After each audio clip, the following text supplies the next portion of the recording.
subcommittee of the board to look at, it's an assessment subcommittee. And so with that, we're going to be looking at the entire assessment system that we have in place in Indiana. And so today we're going to get a good feel for what it is. And we're going to start exploring what it is we'd like it to be. And so with that, this is an informal kind of thing. We're not going to be, taking minutes and taking votes and doing those types of things here in our subcommittee meeting. But we will be responsible for reporting back to the board, as we will, and letting them know where it is that we think that we want to have. Ed, I'm looking to see if Carrie's walked in. So I'm going to go ahead and hand this out to you. It's called Exploring Assessment Philosophy. And I thought we'd just take, just a few minutes of quiet time. And there's Carrie. Carrie, all I did was say, we're here, and that we're an assessment subcommittee. And I have just a short little paper here for you that says Exploring Assessment Philosophy. And it simply has, what are your assessment concerns? And what is your vision for assessment? That's all it has. I thought we'd each take a few minutes of quiet and just write down what you think and share out so that we begin to have some dialogue and some commonalities with concerns and with our visions, and that might drive our conversation as we move forward.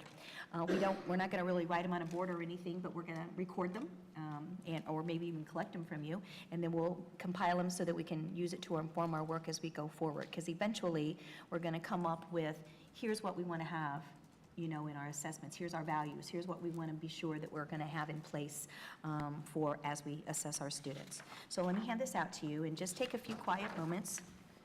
We all could use a few quiet moments, actually. Oh, here. Let me do the whole group.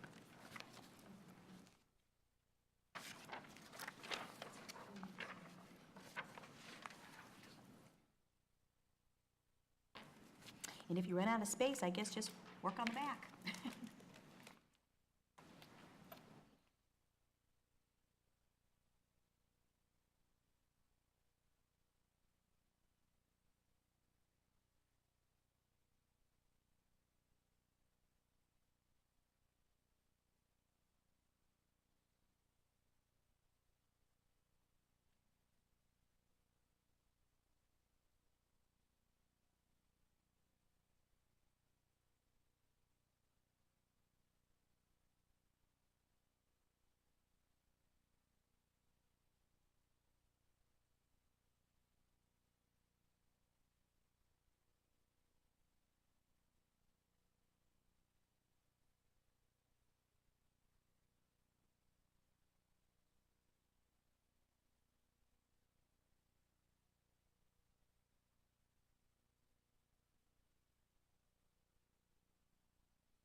stopping point.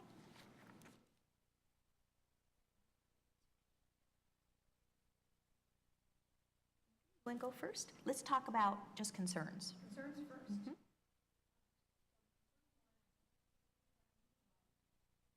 Federal mandate.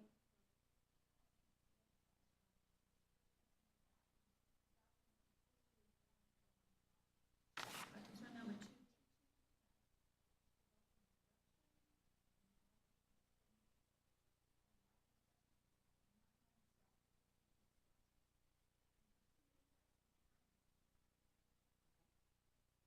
Gary?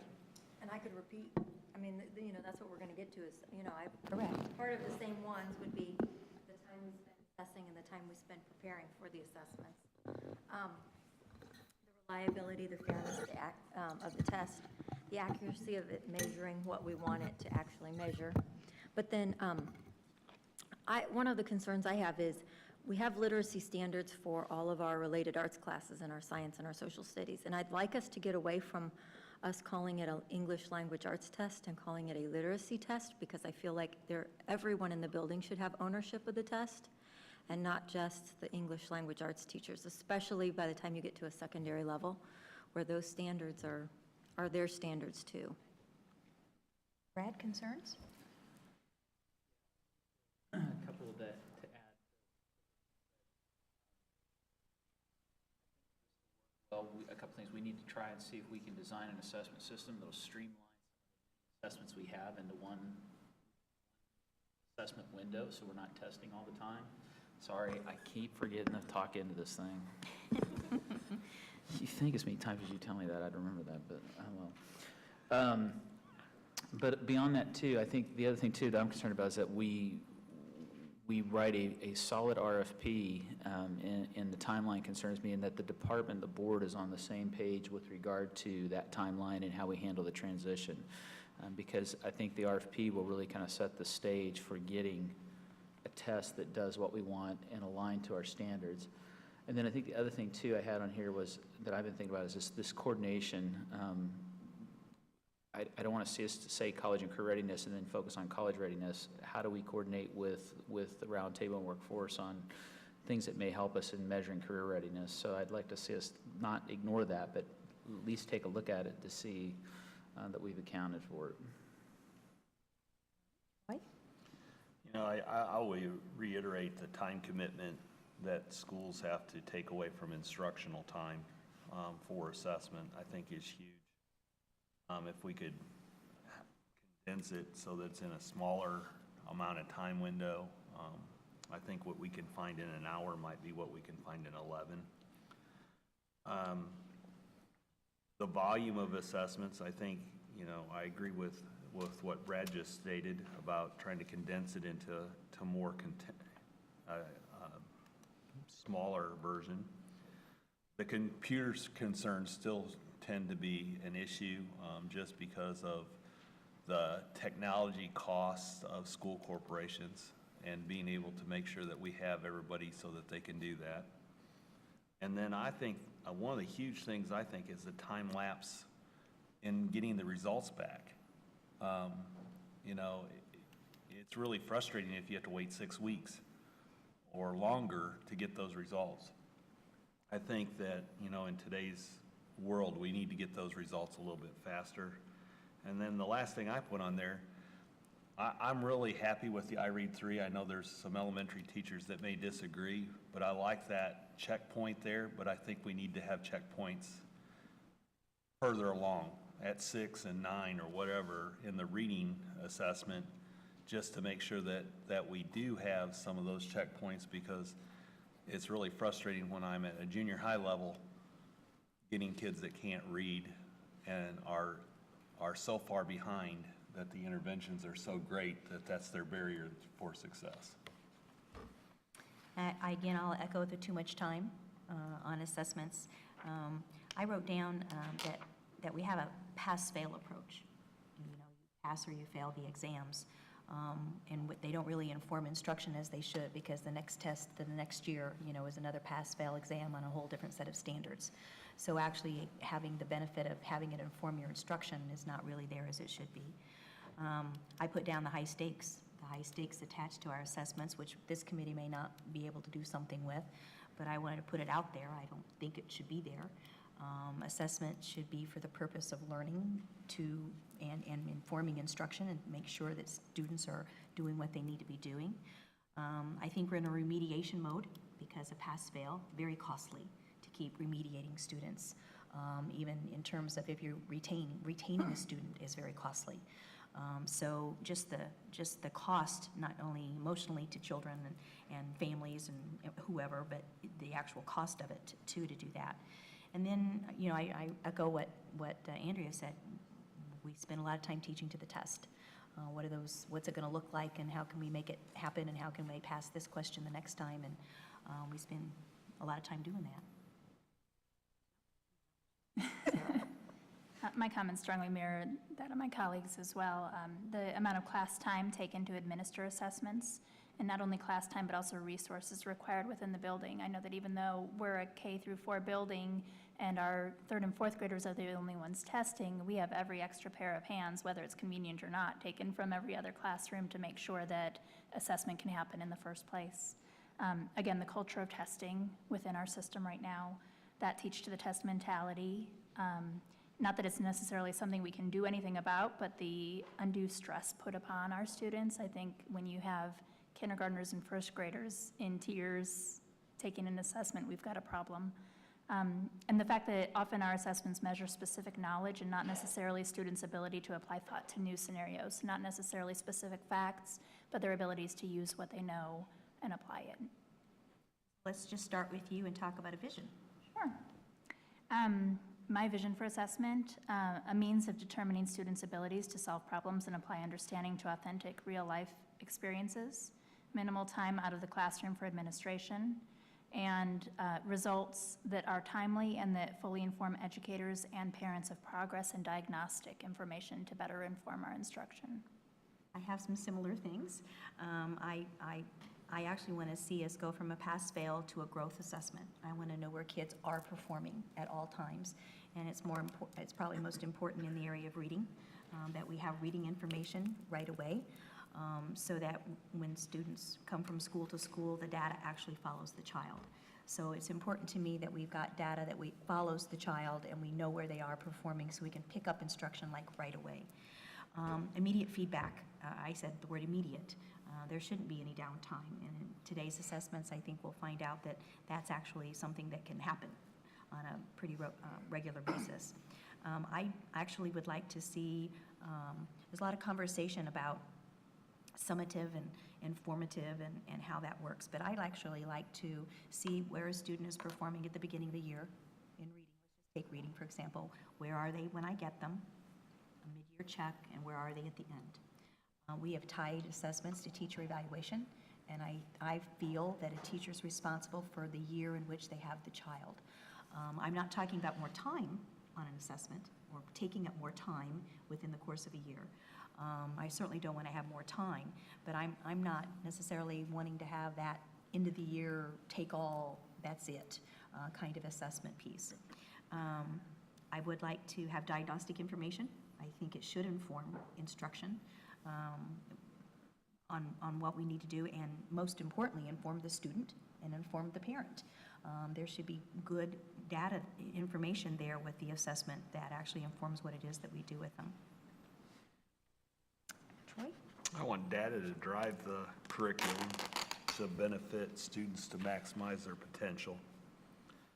I want to have some type of benchmark assessment package that you could have periodic times where you could have checkpoints to have teachers and students know where they stand before they have to take the test.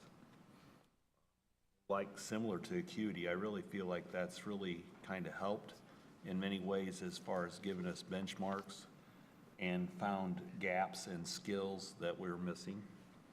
I wanted something that's easy to administer, not only for the teacher but the administrator. And then I think we just need more teacher training on types of assessments that we're going to test with.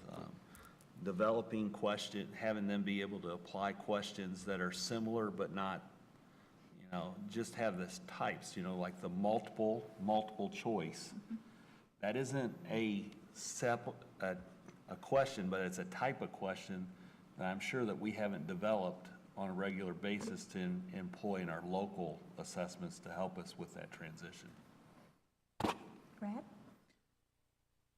I believe first and foremost, I do think it has to be summative. I think we have to look at proficiency. I think we have to know whether or not our students at grade level actually have mastered the knowledge skills that we have said are requisite to being college and career ready. But I do also want to see the tests be robust enough that we can get diagnostic data, and I think that can be accomplished through a vertical scale where you can begin to assign growth norms. We can begin to match up Lexals to grade levels, because I do share the vision that not only do I think you have to have proficiency, but I do think it's crazy that you'd spend the amount of money we're talking about spending and not be able to have meaningful data that translates back into classroom practice. Because the fact that I'm looking at proficiency, I'm also concerned that we have a reputable vendor that can demonstrate to us clear validity and reliability and growth norms. When I hear teachers talk, I don't hear them objecting to accountability. I don't think anybody likes accountability when it's unclear on whether or not the assessments are valid and reliable and fair and transparent. So I think that becomes really important in terms of the credibility who we go with. I want to see evidence that what we select for our students meets national norms in terms of requirements for test construction and how that test gets put together. And there are some things that the American Psychological Association has put out that say, here's what you should kind of do when you build that. Obviously, in addition to seeing the strong alignment to the standards, I think the one thing that I would really like to see us get right this go around is user-friendly reports, particularly to parents and guardians, so that the data isn't just meaningful to the educators, but it's meaningful to the parents who are trying to help their children. And if it's done well, eventually being able to link other resources to that.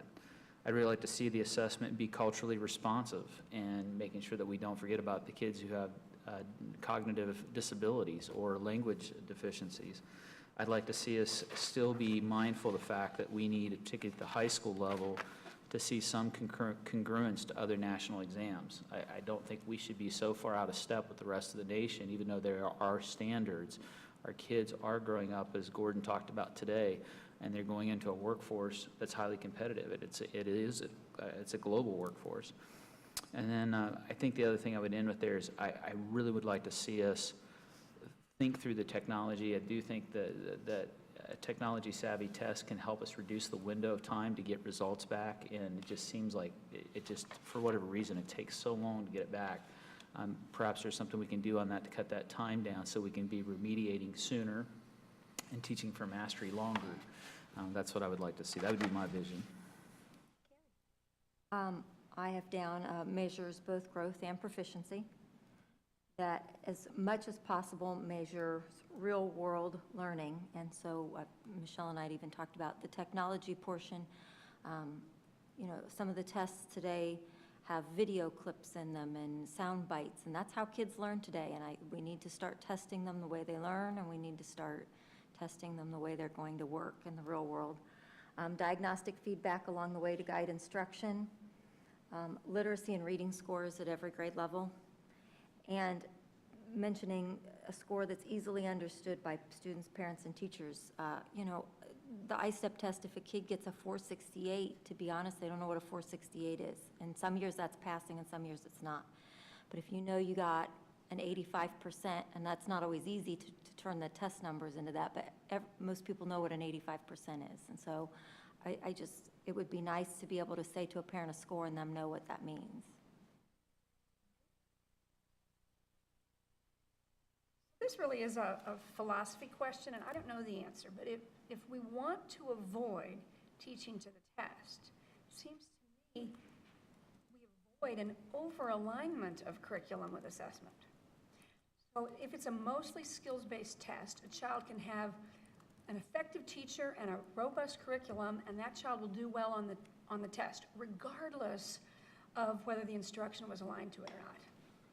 So it seems to, I don't know what that looks like other than from personal experience at my school, because in my private school, that's the way we do it. We administer the Educational Records Bureau test.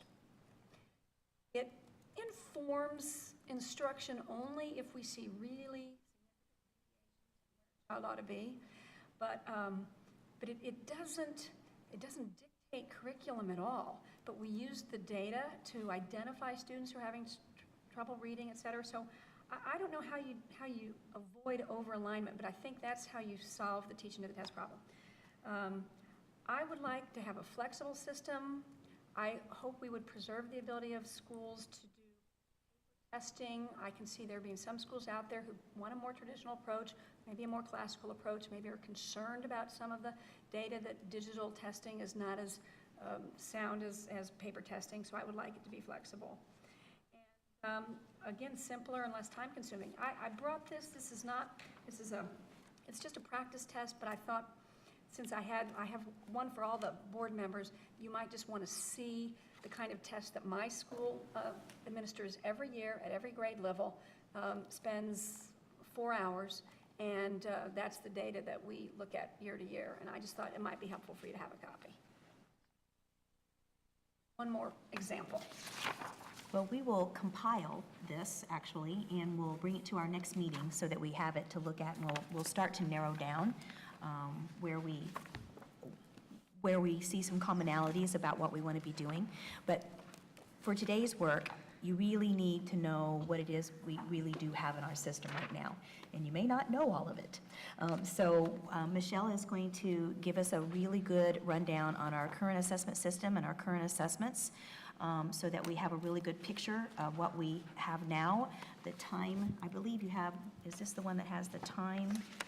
Oh, yeah, this has a whole thing. Several details in it. It doesn't have exact minutes, but we can talk through that if you'd like. This was part of a larger PDF, and I'll just hold this up for a quick moment, and I can give you a copy of this. But if you were around in 2006 when the House Enrolled Act 1240, do any of you remember that? I'm kind of dating you. Oh, sure. Sure. You're welcome. At the top of the document I just handed out was information based on, in 2006, the legislature asked the state board at that time to create an assessment system, and had many of the goals that I think I hear around the table now, which is really interesting. And I think we've come into next generation, but we have a lot of the same types of things that we're looking for. But this graphic, and again, I'll make a copy for you, it's actually part of a PDF, and so we'll try to see if we can even just scan it and email it to you.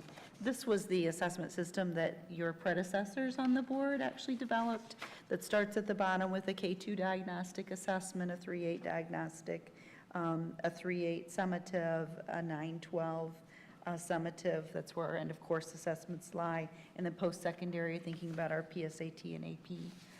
So I'm sure that's not unfamiliar to you. What I do want to take a few minutes to do, as Superintendent Ritz indicated, is just kind of walk you through this document, and at your leisure you can look at it in more detail.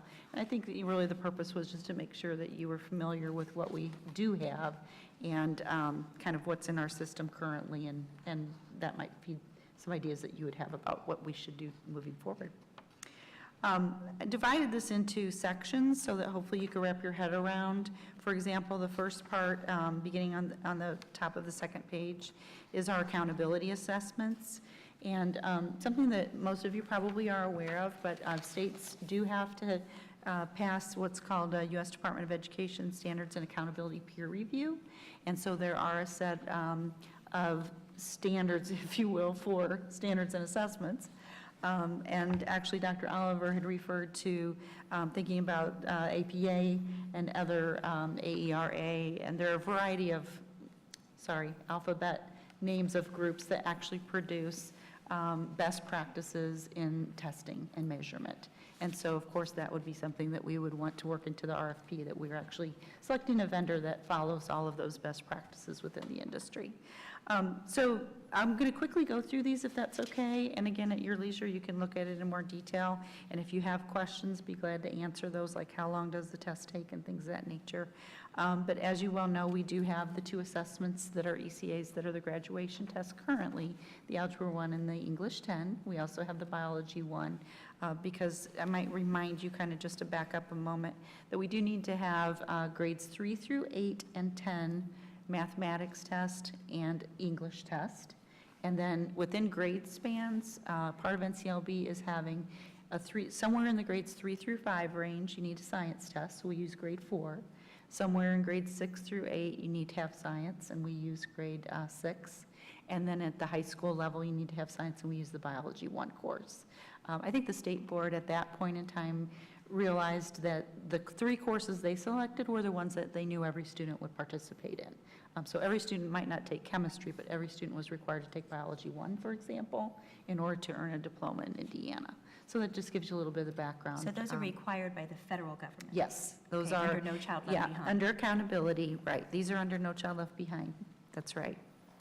ISTEP Plus you're very familiar with, I think. The Plus was added in 1995, not to give you a history lesson, but just to give you kind of a quick, when we added open-ended items to the assessment, that's the Plus. So many of you were probably around before the Plus. We did start in 1987 with ISTEP. Social studies, just as a quick note here, is a state requirement, not a federal requirement. But our state board at that time, when they developed the assessment system, did want to put an emphasis on social studies as well. And so the grade level we selected, as you well know, is grade 5 and grade 7. We do not have a high school social studies test currently. In the world, when we used to have Core 40 ECAs, do any of you remember that world? We had a U.S. history pilot. But, okay, you might remember that, okay. IMAST, I spoke a lot about that today, so just a quick reminder that it will sunset this spring. This will be our 5th and final administration. And iStar also will be moving to college and career readiness. But iStar, you may be familiar with, is a teacher rating system, and I heard more than one of you actually describing valid and reliable assessments and you know, all the things that we want to make sure any of our assessments have, whether they're a student interactive assessment or a rating scale of some type. But frankly, with college and career readiness, even with students who would participate in an alternate assessment, we really want to see engagement of students with the content. And so we're not looking at all on rating scales for the future, at least from the department's perspective. What we've been looking at is what are those pieces of content that we know those students can demonstrate, even if they need to use a pointer or their eye movements and things like that. So it's really pretty exciting, actually, the advances that are being made with regard to assessing those students. The Indiana Language Acquisition Assessment, right now we use Lost Links, and actually we just recently adopted, you might remember, the WIDA standards for English language learners. And so we are looking at the WIDA assessment that aligns to that. So you'll likely see the name of this assessment change, but this is, as Superintendent Ritz actually mentioned a few minutes ago, this is still a federal requirement. Now, the next one is not federal, but it is considered accountability, because you might remember that if a student doesn't pass IREAD 3 and does not receive a good cause exemption, then the student is required to receive grade 3 instruction for another year. And we do allow some students to take grade 4 ISTEP, and we can talk about that more at another meeting if you'd like more detail around how that works. But it is considered accountability because there are some consequences for students. Am I going too fast? I feel like I'm kind of a motor mouth here. Okay. The National Center and State Collaborative is what we've actually been exploring in terms of looking at what we might use to replace iStar. And we actually have several schools. We were very excited about the response we received from schools who were interested in participating in the pilot, which is actually coming up in the next 3 to 4 weeks. Again, these are for students who have the most significant cognitive disability, who in your school would be taking the alternate assessment or iStar.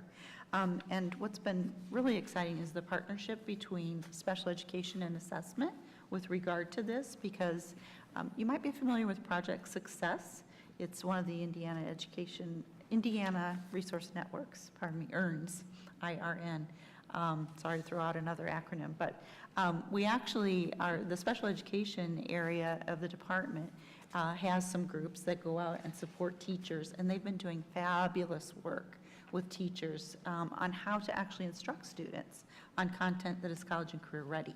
So we're really excited about them wanting to see how well students are doing on what we call them content connectors, connecting to the content.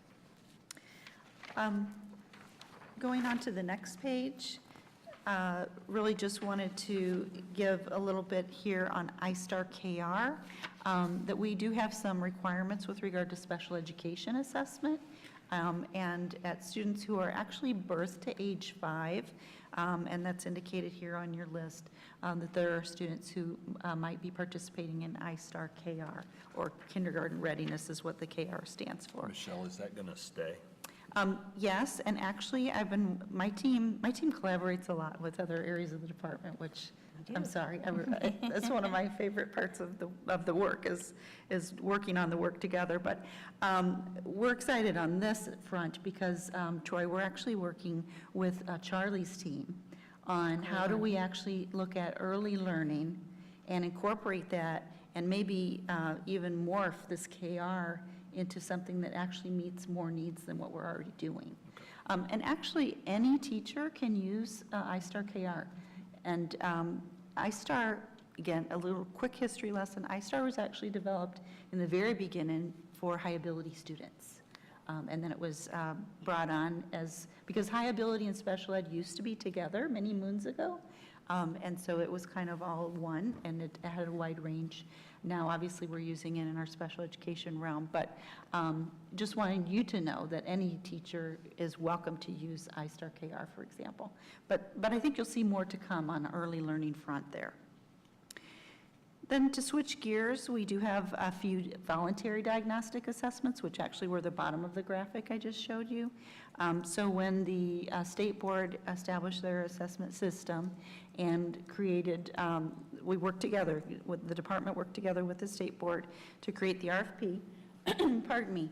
And one of the things we were looking for was really tools for teachers. What are some tools that we can put in the hands of teachers so that they can do some progress monitoring with students for absolutely no stakes? And so that's where this came from, and M-Class Reading and M-Class Math were the selected vendors. Was the selected program. The vendors actually named Amplify. But we did focus on both literacy and numeracy. I was excited as a former math department chair to think, good, we're looking at literacy, which we definitely need, and numeracy. I did note here for you that you could just kind of, Superintendent Ritz thought you might like to know the use, and so 62% of our schools are utilizing M-Class in this current school year. Acuity, actually, Mr. Albert, you mentioned that, and Acuity has a couple of different paths. It has diagnostic and it has predictive, and Acuity is aligned to our standards, and Acuity also has a portion that is part of college and career readiness, so that as schools want to move forward in assessing how well students are doing as the standards change, that's built in.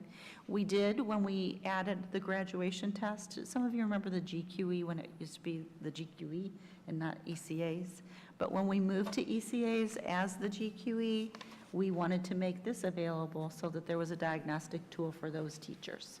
And so that's where the Algebra 1 and the English 10 came in. And I don't know, are you using those? I'm using both. Okay, great. About 80% of our schools are utilizing the Acuity tools this current school year. We don't have Acuity for Biology 1, incidentally, because that's not part of the graduation test. But I might mention, and it's on this paper here for you, that we do have all 4 content areas for grades 3 through 8 that we're looking at: ELA, math, science, and social studies. And schools get to select a path, the path that they want. Maybe they want to do predictive for their ELA and math, and maybe they want to do diagnostic for science and social studies, for example. They have a variety of, they get to select what they want to administer, what's going to be best for their school. And I might mention, too, that Acuity includes instructional resources, other custom short burst assessments that can be created. I don't want to sound like a commercial, but there's more detail to these. If you would want to know anything more, just let me know. I'd be glad to elaborate. The final one here is iRead K, iRead 1, and iRead 2, and you may or may not be familiar with those. Those were created when iRead 3 came into being, which is really very high stakes for a student in grade 3. And so we wanted to make sure that we gave tools to teachers to monitor progress during kindergarten, first grade, and second grade. So those are absolutely no stakes. They're not required. They're voluntary as well. They are hosted on a secure site at the DOE, and anyone is welcome to use those across the state. The focus for that, of course, is only on literacy because I Read 3 is about reading. You might have heard us talking about AccuPlacer. And Troy, I don't remember if you're giving. I think you are. Yes, okay. An AccuPlacer was actually in response to House Enrolled Act 1005. So we talked today about the remediation plan and how you're going to need to set some kind of a threshold or criteria. And so one of the parts of 1005 is that there actually would be an assessment that would be given to help determine which students really needed more academic support before they leave high school, whether they go on to college or a career, so that they can enter the world of work or the world of a 2-year or a 4-year institution without the need for remediation. So when you have I'm in here, sorry. you have elementary algebra, you don't need algebra at the elementary That's it. level? No, I don't. And actually, that's what the Basic- name of it basic is called.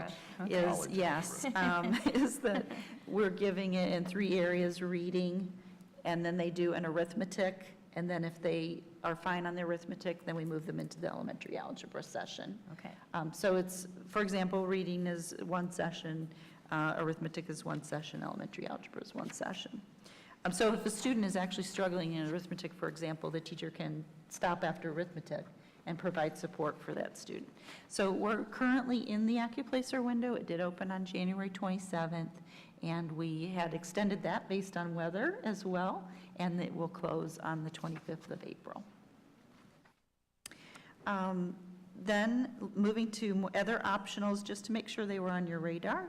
The PSAT, which I won't read here all the areas there, you might be familiar with that already, but it does assess some critical thinking, some problem solving. That was something that I heard mentioned.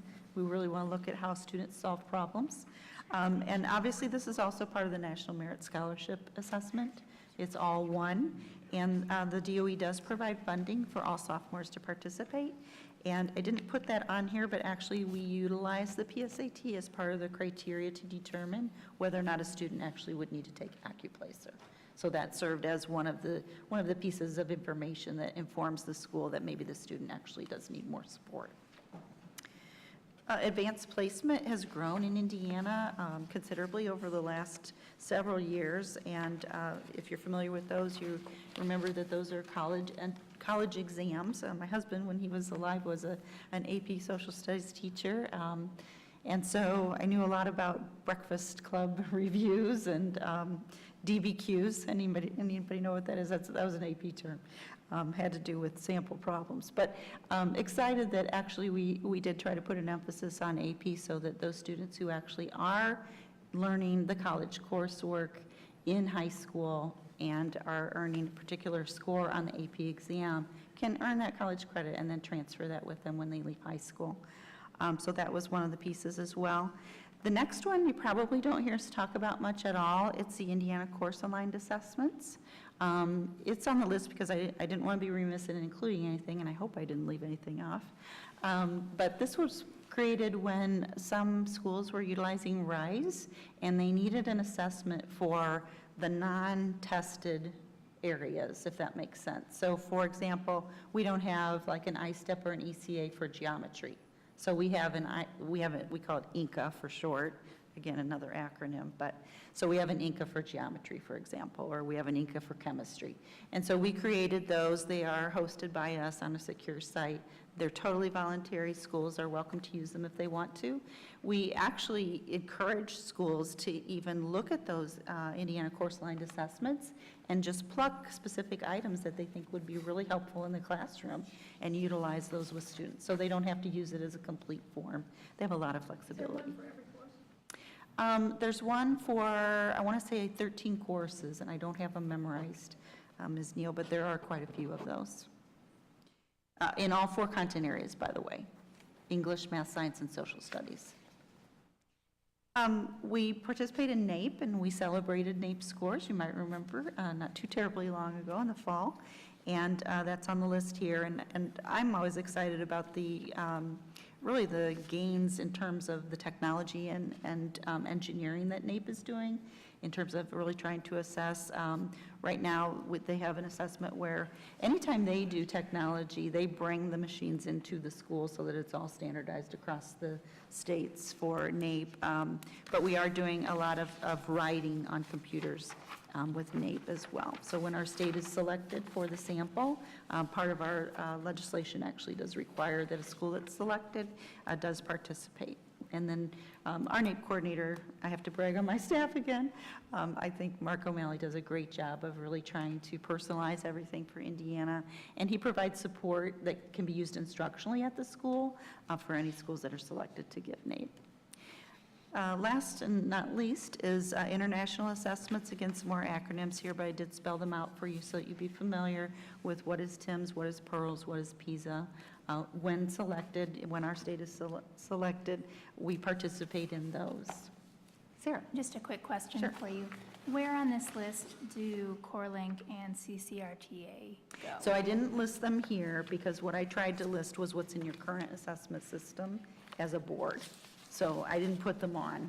I can, if Okay. you want me to identify more So information this on is there. like a 13-14 school year? Yes, this list? was based on House and Road Act 1240 in 2006. Okay. So the current, again, this graphic that I'll give you, this is what we have right now based on the current assessment system. Got it.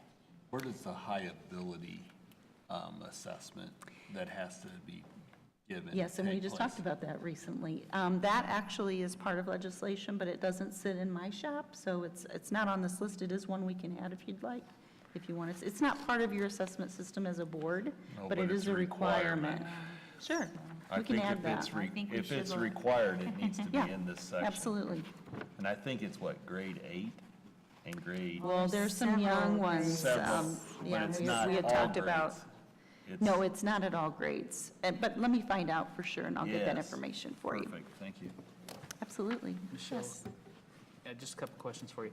How many vendors, I need to break this out by vendors, but how many different vendors are we working with for all these assessments that are in front of us that you just went through? We're currently working with 4 vendors Okay. on all of the assessments. Amplify is our vendor for the M-Class.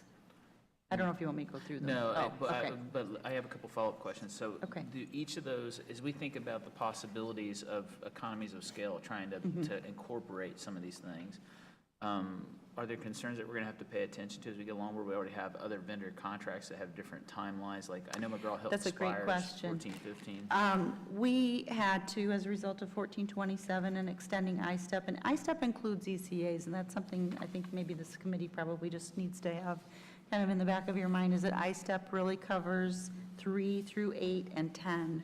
So it does include our ECAs. Okay.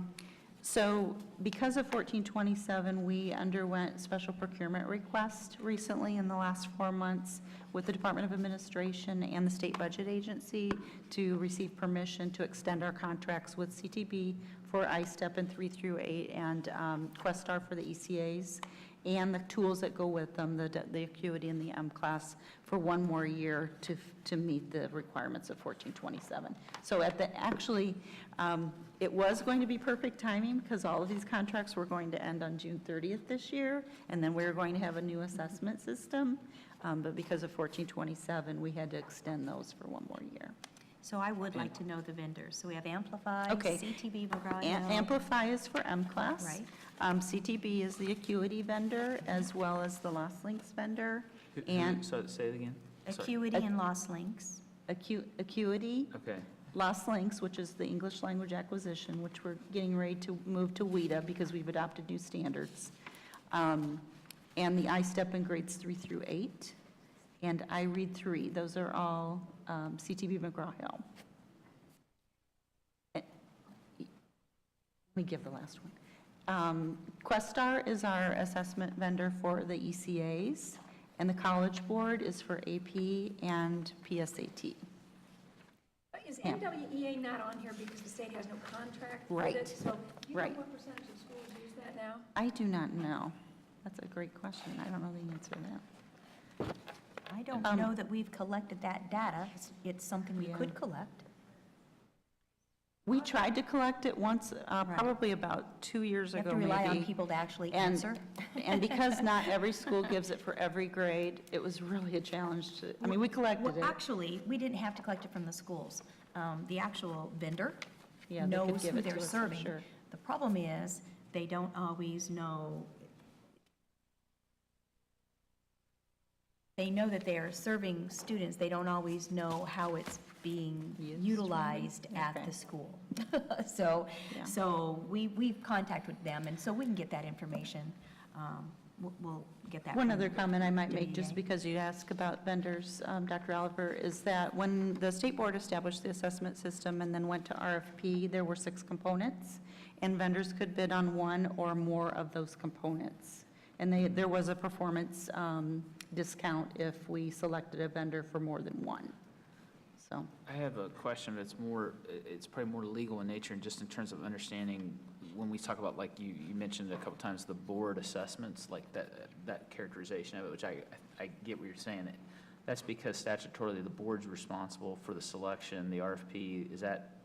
actually, it's more of a joint, I think, venture, that's how we've done it in the past. The So, contract's actually with the department. So when you Yeah. explain joint, because here's what's concerning me, we've had a couple assessments, and I've asked this a couple times today, nobody can answer this for me, is where did the board select things like Core Links in the past or CCRTA? Because I can't find it. I see us saying we did it when we set a test window, but a test window is different than actually saying we're picking that vendor off that list because of that responsive bid. and those were in response to the requirement to have a transition plan, not to have an assessment moving forward. So the board actually, you would have been selecting the assessments for 14, 15, and beyond had we not had 14, 27. That caused us to push out what we currently do for one more year and delayed the board selecting a new assessment for the future. But we had to give assurances to the U.S. Department of Education that we were doing something.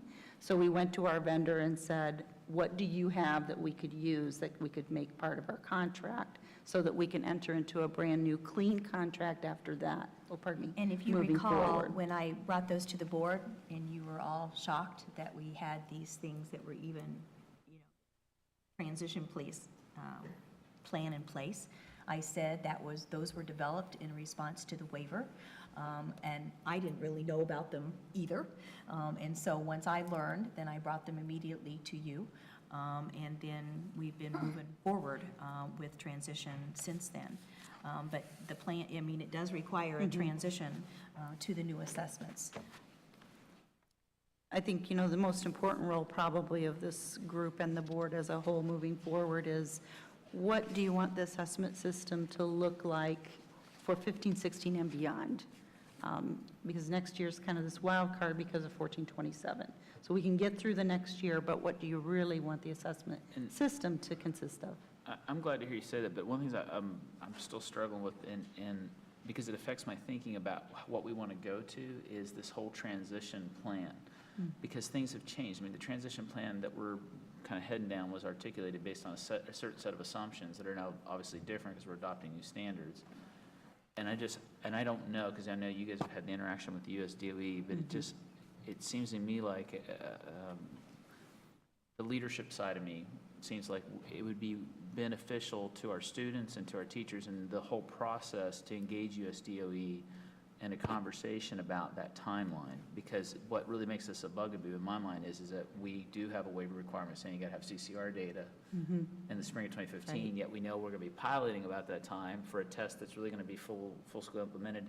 And I know it's caused by the pause. I know everything got pushed out a year by the pause. You are right. So I get that, but I'm just wondering about what the likelihood is, because we could prevent from having multiple measures, I think, if there was some understanding Yeah, between we've had USDOE many and conversations with IDOE. them, and actually Superintendent Ritz has And had Brad- many and more Brad, I'll just be than I right up have. front, that we were supposed to get our Part B monitoring regarding the Report. waiver, they came in October. And, they promised us we would have it at the end of February. I've talked with the U.S. Department just this week, and I said, where is it? We need to We still don't know have what it, it is that right. you feel, you want to say about these things. We have decisions to be made. Right. So we still haven't received it. Right. And I think I probably told you this, but during the visit, they had a lot of questions for me around, what are you doing with the requirement that you have to give a college and career ready assessment? Right. And that's when, I met with Superintendent Ritz and said, okay, we're going to have to do something right now, because we're going to have to give assurances to them before they leave. And in our exit interviews, even over the phone, in December, it was still, and what are you doing about this? And so that's when we had you approve our dates in December for the CCRTA, so that we could assure them, yes, we are doing this. We have a transition But we want our board to actually decide on our assessments for the future, again, with the pause in the 1427. Yeah, because see, and ideally, I mean, the comments that were made earlier today, I don't disagree with that. You want students and teachers to have a chance to have exposure. I mean, I get that logic that was being put out there, but the timing doesn't work with where the standards are by the point. So my thought Yeah, was this. they will be ready. Maybe we just need to talk offline about that, because I Well, don't want you I to think we wouldn't be ready. Well, yeah, but I understand that, but Okay. even at that, they're only going to be 5 weeks of school into the new standards. What I'm thinking about is if you had a spring assessment with the company that you selected, and let's say we work through that RFP and we've got a vendor in place and we know we're going to that assessment in 2015, 2016, can that pilot in any way become a baseline itself and satisfy the waiver requirements, so we're not having to give multiple assessments trying to satisfy multiple purposes just for that 1 year? Because it seems to me like 2014, 2015 is the booger. It is. here's- It doesn't seem like it, it Here's is. here's the issue. What we can't get out of Yeah. is accountability. We cannot get out of accountability. So no matter how you look at it, you're going to have a dual assessment somewhere, sometime, because you're going to have an accountability grade. So do you want to have an accountability grade on the new assessment, cold turkey?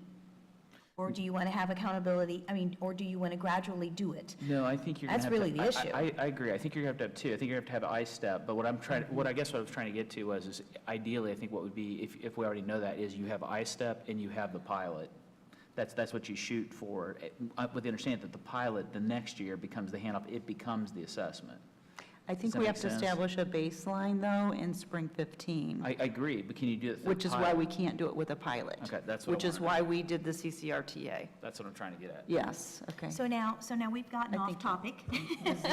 Well, it's So, important, I'm sorry, it's you know, important. no, but I just want to, let me take us Sorry. back here to what we want to be doing today and how we want to involve the transition piece. Because we don't have to solve the transition piece like today. But we can We're keep going to set several dialoguing more about it. meetings and talk about how we want that to work. And we can talk about it here in a little bit.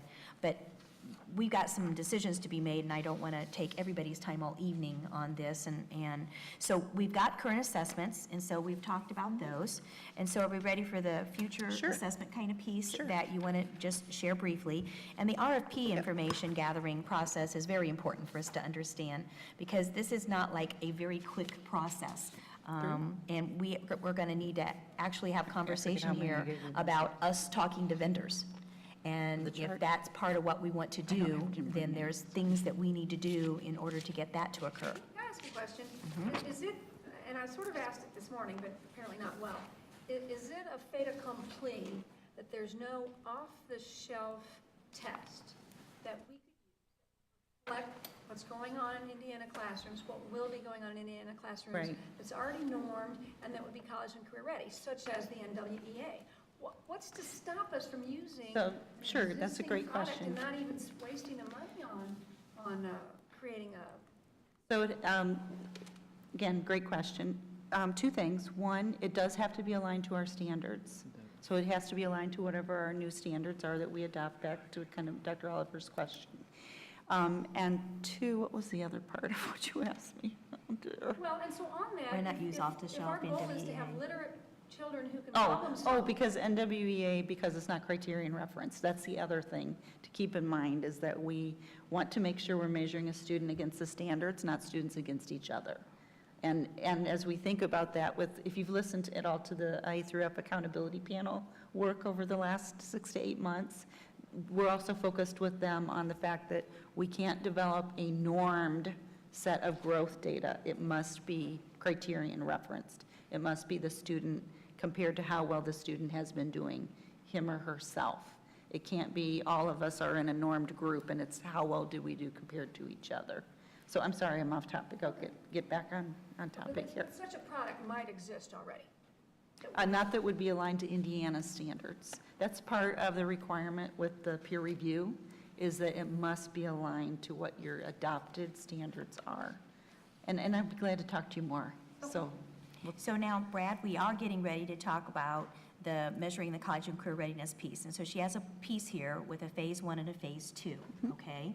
And so with that, we need to have some dialogue, and we don't have to make decisions today, but we need to begin understanding about the different phases of what we want to do in actually making sure that we have a transition in place, whatever it looks like. Right. So, Michelle, why don't you Sure. really talk about, I think we've talked about Core Link quite a bit.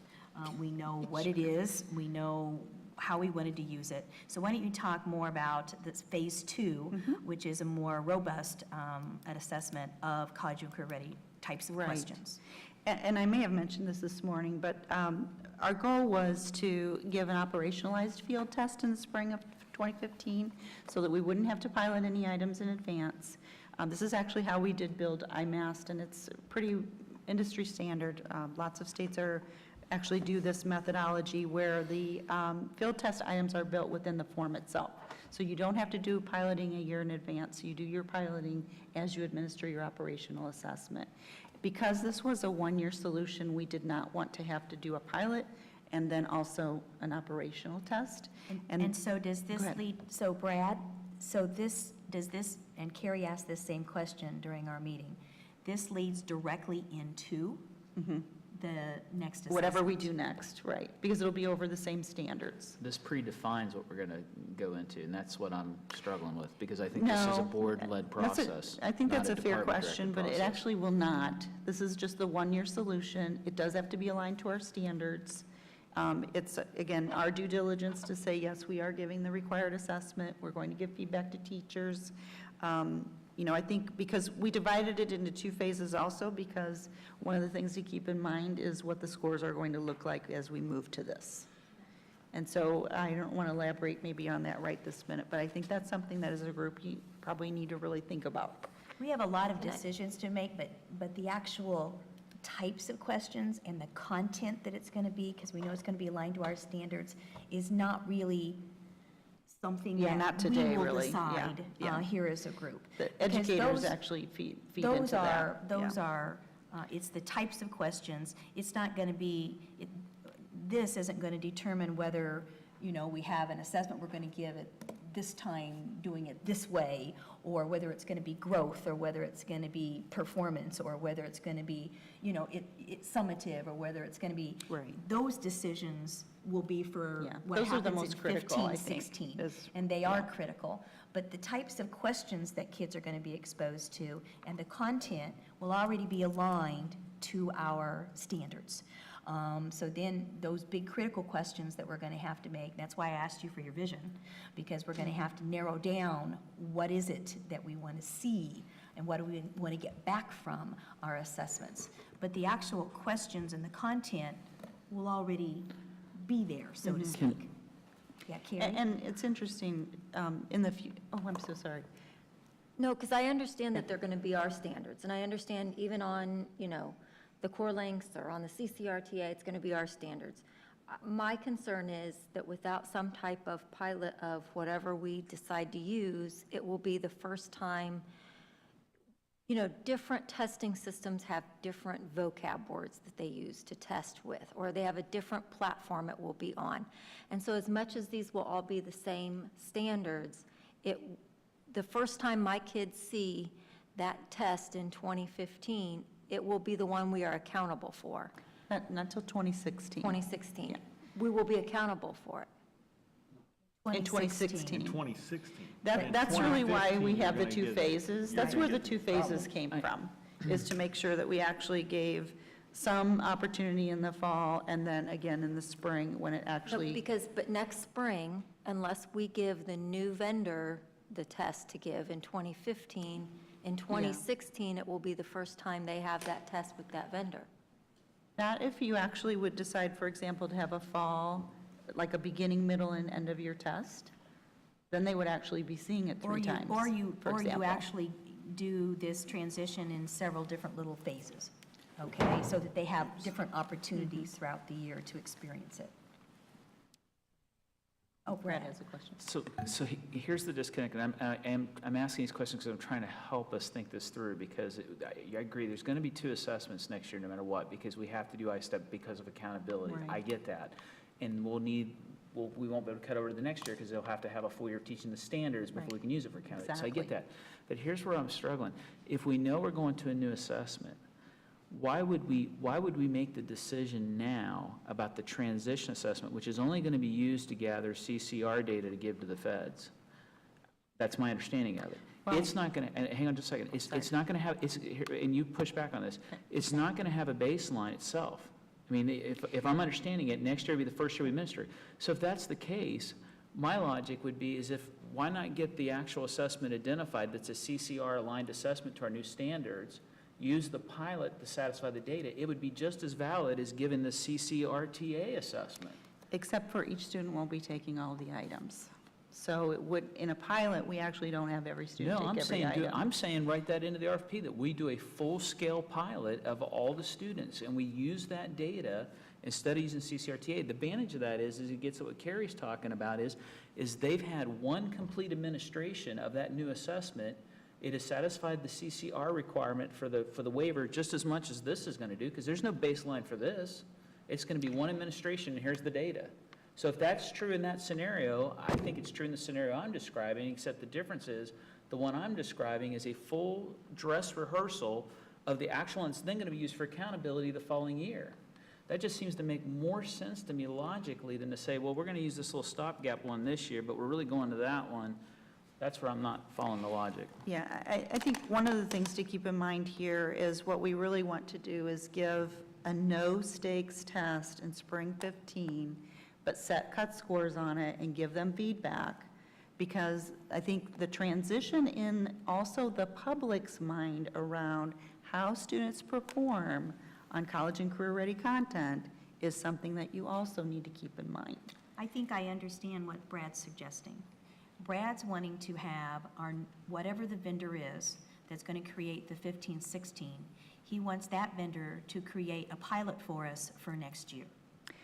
Yeah, and I guess I would say that I think the That's what he's timeline, asking. I think the you're timeline tracking with me won't now meet, because won't allow us to meet that that. CCRTA. I don't know how we would ever get that Yeah, done. I would say. I think you could get that done. I think there are about a handful of companies that can do it, but I think you can, if we move aggressively and get an RFP out, I think you could be in a position to do a full-scale pilot. You don't know until you start talking with them, but I think you put that on. It is a high-stakes business in terms of dollars, too, for those vendors, but the win for this would be our students and our teachers, because otherwise you're facing 3 assessments next spring. You're going to give ISTEP, you're going to give the CCRTA to gather data for the feds, and you're going to have to still do some kind of a pilot so you can set cut scores. So we wouldn't have to give a pilot again. I just want to Right. just reiterate, You have if we to. use an operationalized field test, Brad, we would not have to give a pilot. I'm not saying we shouldn't. I'm telling you, I'm teachers just are going to go saying- bonkers if you say to them, we're not going to pilot the test we're moving to, and you're going to go to that as the accountability test in 2015, 2016. I They're think going to be very upset. Something else to keep in mind that I wanted to mention too, though, is that in the new world of assessment,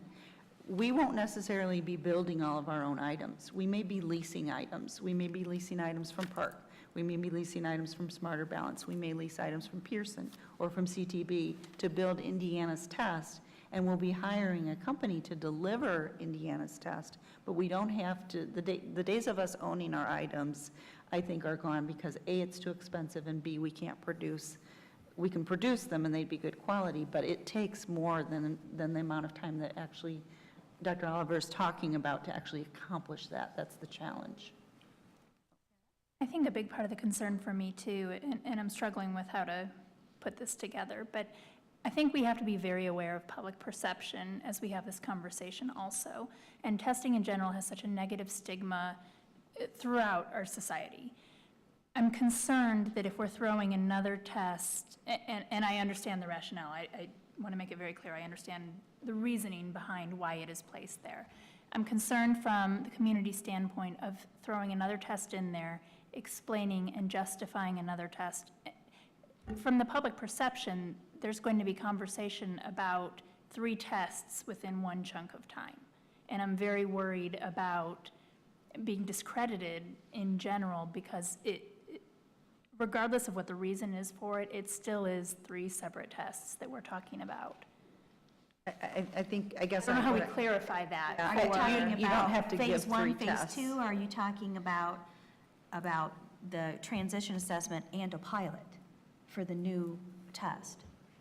Because it's not ever been in the plan. Right. It's not ever been in the plan have that we're 3. giving 3 assessments. Right. What's been in the plan is to have a transition on the types of questions that the kids are going to experience the next year. The types of questions is what the kids need to know. We don't need to have, and that's what this is all about. This is field testing our item types right now on what it is they're going to be doing. And those item types won't necessarily change no matter what vendor we choose. They're going to be those college and career-ready types of questions that kids are going to experience, and what do those look like? And how do we get information from that and start to do things with that? So from the department standpoint, that wasn't in the plan under my previous predecessor. It wasn't the plan now to ever give 3 tests. It was to make sure that kids were experiencing the types of rigor, the types of questions that they're going to experience in the next year, no matter who's the vendor, okay? I don't know how better to say this. The types of questions that we're going to give, that's what's out there. It's not going to matter necessarily what vendor we choose. I guess that's the best way I can put it. I just feel like the department's imposing an assumption on the board by saying we're not going to have a pilot next year and we're going to use CRTA, and I don't know where the board made that decision. I think that decision was made as part of the transition plan given to the feds by the department, and that may be unfair, but that's the vibe I'm getting, and all I'm saying is, I understand the And logic. keep in mind, I understand the I didn't logic. write the waiver. Right, I understand, and So- I totally understand that, and I don't want my comments to be taken as criticisms of the department. I'm trying to help think that through too, but I'm trying to weigh that against the path of least resistance to get to ultimately where we need to be in 2015, 2016, and what's logical. And on one hand, we're saying, well, it won't matter what test company we go with because it's the test items, and I agree, but if that's true, then that would be true of a pilot with a robust company anyways. I mean, if you wrote it into the RFP and said that I agree. I think they're going to come up with it. I just don't know why we're locking ourselves in to say, no pilot, we're locked in, we're going to do this because we said this was our transition plan. I think the board should keep its options open, particularly if it ends up with a better scenario where teachers are experiencing a full-scale pilot that gives you the data you need for the feds, that mirrors what's going to happen the next year out for full-scale accountability and CCR. That's all I was trying to get at, and I don't know if that came across, or if you're tracking with me on that, but that was the idea, and because whether it was intended or not, the byproduct of the path we're heading down is either you don't give a pilot, which is what you're proposing, and we do the CCRTA by step, versus us just doing a full dress rehearsal with a pilot and letting that count as that CCR data and give I-STEP and then be into that test the next year. Yeah, I think that, part of the challenge, and maybe you're aware of this, is, it takes a good 18 months to create a good, solid assessment. Right. And so part of the challenge for us when we were figuring out how to meet this requirement from the federal U.S. Department of Education was, how do we get this done? I mean, that's part of where the whole doing the specifications, the limits, and the blueprints in May has come from. Items will be developed in June, reviewed in July, forms put together in the fall, so that we can actually be ready to deliver the CCRTA as our phase 2 in the spring. So I think part of our challenge too is we've got boots on the ground, we can get it done. It's either that or it's hurry up and do in 6 months what you do in actually a year and a half to, I guess, maybe for lack of a better way of describing it. I think what you need to go back, though, is go back to philosophy. What we want to get away from is having that shock factor that Carrie's talking about. And we want that transition, and I think you can have both. It just has to be clearly explained and understood, so teachers are selling it and are sold on it. Because I'll be honest with you, I want to see it, because right now I'm questioning it just because I haven't seen it. And it's not that I want to study all the questions and memorize the questions. That isn't the purpose. The purpose is I want to hear the vocabulary words that the kids don't know, so that we can get that on our word walls and at all schools, and have every kid that first time that it's Be accountable, successful. that they're going to be more successful, because I will replay what happened in Kentucky, because it was on the news every single night. Right.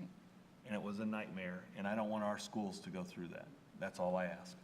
So I think the conversation is really leading us into that RFP process. So we've got some timelines just a here for draft you. here. And it does require some conversation, because we have RFI processes that we need to take place prior to the RFP process. And an RFI is not a requirement. That is No. something actually that the board did We think, and we in think you'll want previous to be years. doing it. And frankly, that's a request for information, and, that's where we can actually find out, as, to your point, Dr. Oliver, what can companies offer? What can they do? We would describe what it is that we're looking for, but an RFI really informs an RFP, so that we would know what are some best practices out there that we really want to capture and investigate those. And so we could entertain an RFI and actually then meet with the vendors that would like to present during the RFI presentations, as an example. Because once we send out the RFP, there's no talking to vendors. Correct. Right. That's understood. So we That's an have to excellent point. do that, we Yeah, have to do that's that a legwork good point. first. If we're going to really talk to vendors and really find out what they can offer and what they're doing and the whole piece of thing, we're going to have to really think this out in terms of a timeline. So go ahead, Michelle, with what you wrote here. So what I just did here is try to just get some dates out for discussion purposes and thinking through typically what would be a reasonable timeline of the steps that would be involved. And at the bottom, kind of talking again about utilizing the RFI process to actually get more information especially for the subcommittee, to think about what is it that you really do want in an RFP, and making sure that the RFP is really robust. If we don't ask for it in the RFP, we cannot get it no matter what. So we want to be really mindful and thoughtful about doing that. And then the Department of Administration is involved. So there are some hoops that we will need to jump through, and we've done that many times, and I think we'll be fine with that, but just trying to allow for, because educators are the ones that actually will review all the proposals. And so for here, I put down, late July to early August, because school will be starting. And we don't really want to wait till September to hear about proposals. So this was, again, an example of a timeline we might utilize. And then this group, your subcommittee here, could review the top 2 in each area, listen to the presentations, figure out who the finalists are, and then what we have done in the past is the department as well as the board has entered into negotiations to finalize pricing and so on, and actually the Department of Administration is heavily involved in that as well. But you might have some questions, and again, this is for discussion purposes, try to help you think through what are the steps, how long does it take? I think we're going to want to talk to vendors. I think we're going to want to see what all's out there. I think we're going to want to talk about what we want to see in our assessments and see who can do it. I think it's going to inform what it is that we actually put in our RFP.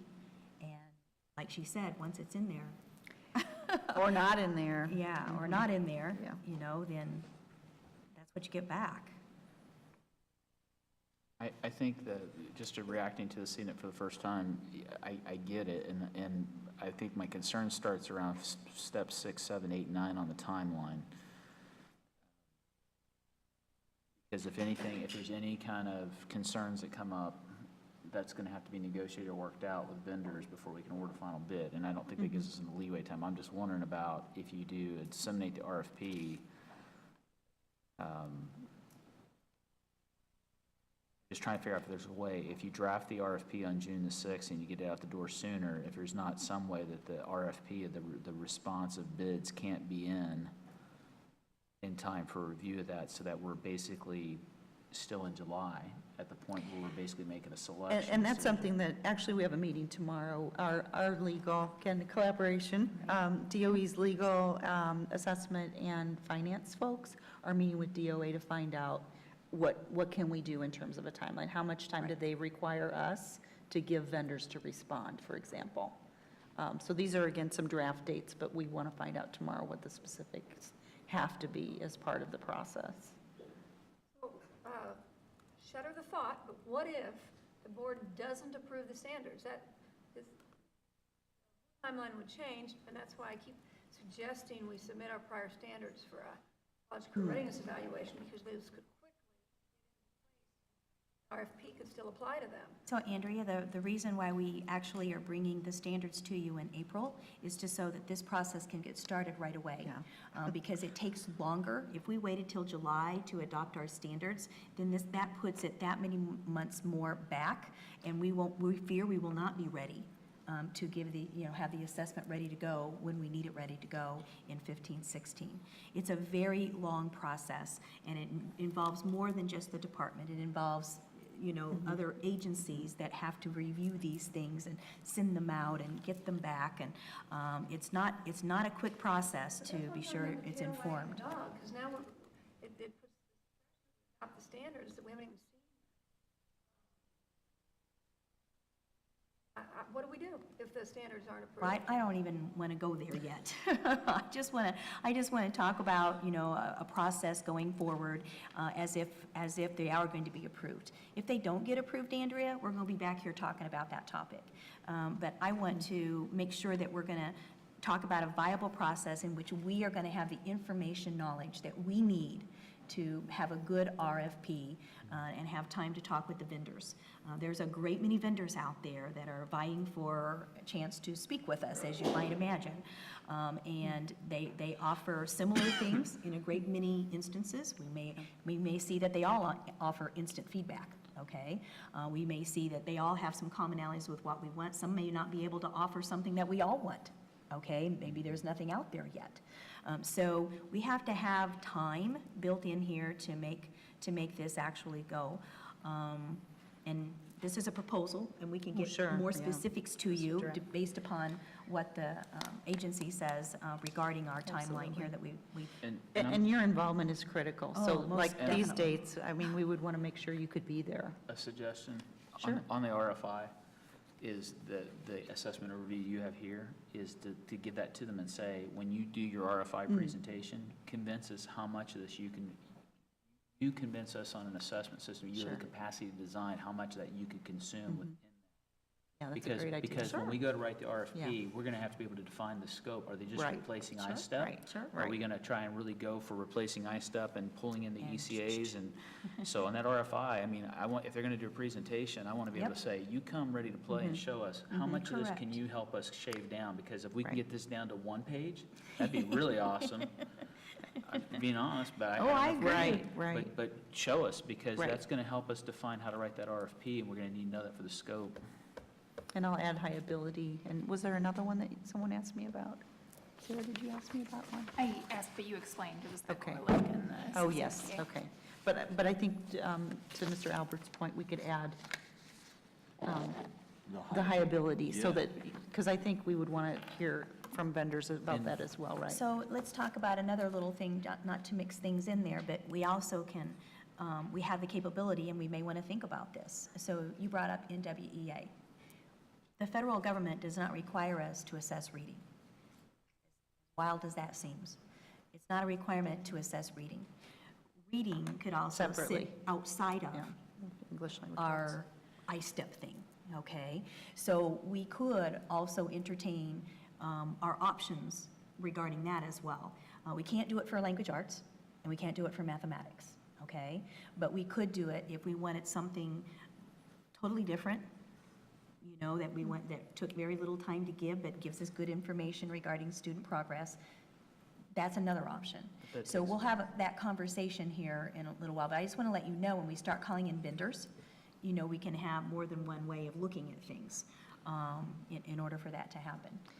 Yeah, I mean, the reading standards that will be part of our standards will measure with whatever our high-stakes assessment is. But I think the excellent point here is the real detailed Diagnostic information. information around reading, whether we use Lexile or a proprietary measure or whatever, but really, I think, focusing on some things that have actually been mentioned on your wish list I think are pretty critical. And those don't have to follow the peer review guidelines, And- because that can be whatever we And want it we to be. also have capabilities, for instance, calling in a vendor like Metametrics.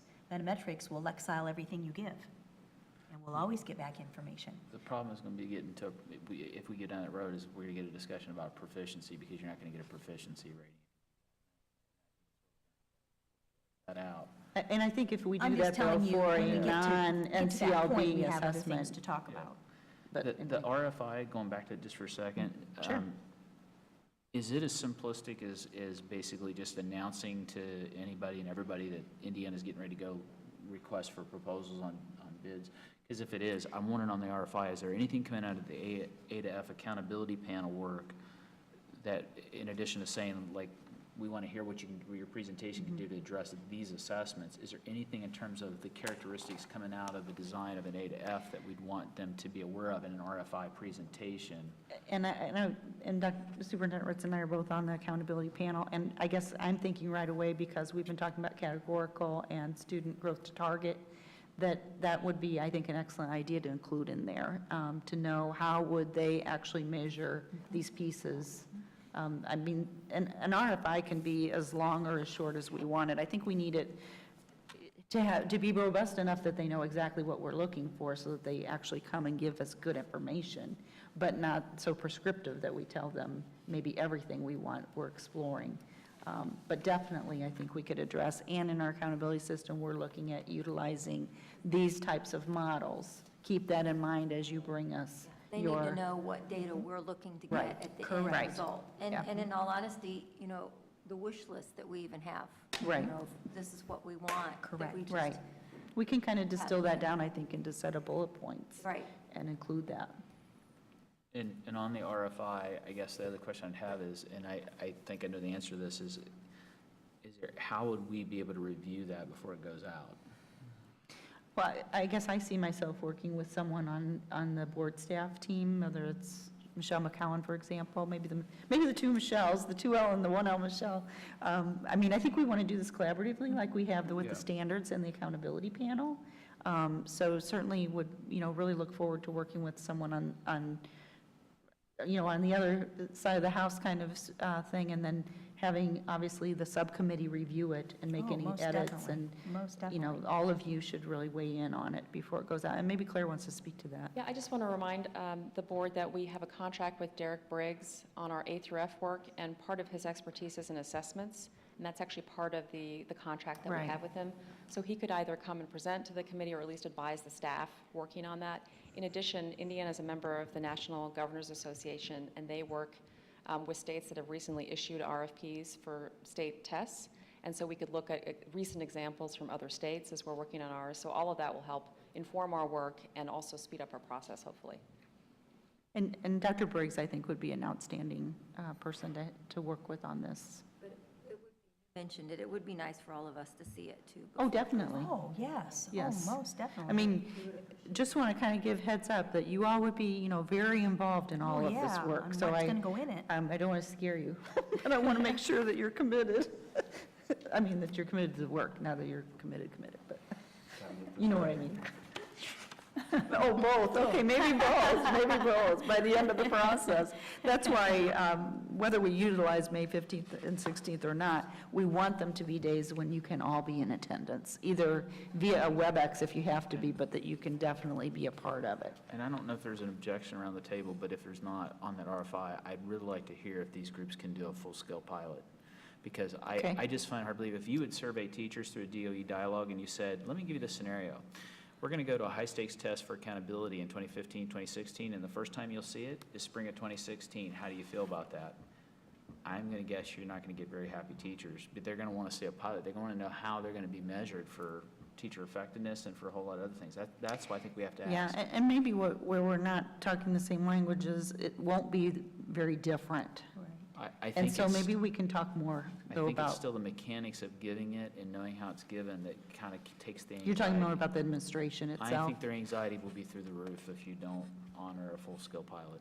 That's all I'll say on it. The other thing I think that's interesting that I did hear on the list, I tried to write them all down, is if you look at a beginning, middle, and end of year test, where you're trying to give diagnostic information in the system that you want to build. To Dr. Oliver's point, you actually could have 2 other times before that final. I think to your point of, we don't want to go cold turkey with any students or teachers, definitely not. But if you did build a system where you had a beginning, middle, and You had end of year points. assessments, your first 2 not being high stakes, but being more diagnostic that feed the final one, I think that would be a way to build in the comfort level and the confidence. But I do think, to your point, that we definitely need to keep that in mind, and that maybe we want to write something into our RFI about how would you build confidence in the use of your system with teachers? What are some ways that you would propose doing that?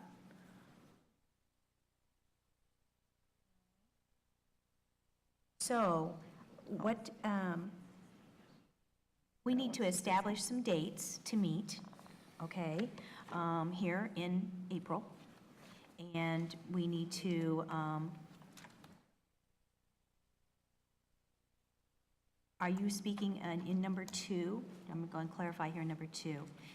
May 15 and 16 would actually be when they would come in and present to us? That's my proposal, Okay. and I said So boom, or boom, here, boom. but the other thing is, we don't know how many, the last time we did an RFI, we had 14 vendors. And we did them all in one day, and I don't know if that's what you want to do. But it was not a day, it was a day and a night. And it's really, again, your availability. And so I just threw that out as an example. You know, trying to work around, because ISTEP would be over the 13th.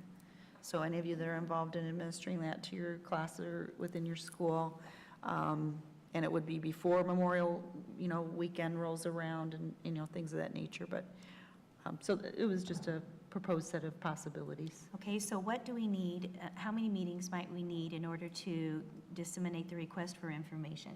You're going to start that process and get that going, and then you would bring that back to this committee? Yeah, I think, I mean, I'm kind of envisioning that Michelle McCowan and I would get together and get it started. Would that be appropriate, Claire and Superintendent Ritz? That Fine with maybe, me. maybe she and I actually get it started and get a draft out to you all and say, here's what we've heard you say so far, just to get something going. And since we're going to be here on the 28th for standards, is there any way we could do a brief meeting Oh, to most- look oh, at that most draft so you definitely. can get it out the door by the 30th? Yeah, and I was going to ask if you could look at it before then and give us Well, feedback. Yeah, but I'm just saying, if we're together and we need to talk through some of it, that Yes. still gives you 2 Correct. days Maybe to we make the finalize decisions it and then. do Finalize that. it on the 28th. Maybe we could, if we could finalize it, then I want to make sure. Yeah, that's what I'm going Okay, for. Sorry, yeah. Michelle, yeah. I was that's afraid exactly you what I'm meant saying. like just first round feedback. So Yeah, no, we no. can have Okay. one meeting on the 28th, and then I'm okay with, Laura getting out to you, and we'll just get a date established and for another date in April. We don't have to look at all our calendars here right now. But April 28th, we can set as our definite endpoint to finalize the RFI. Okay.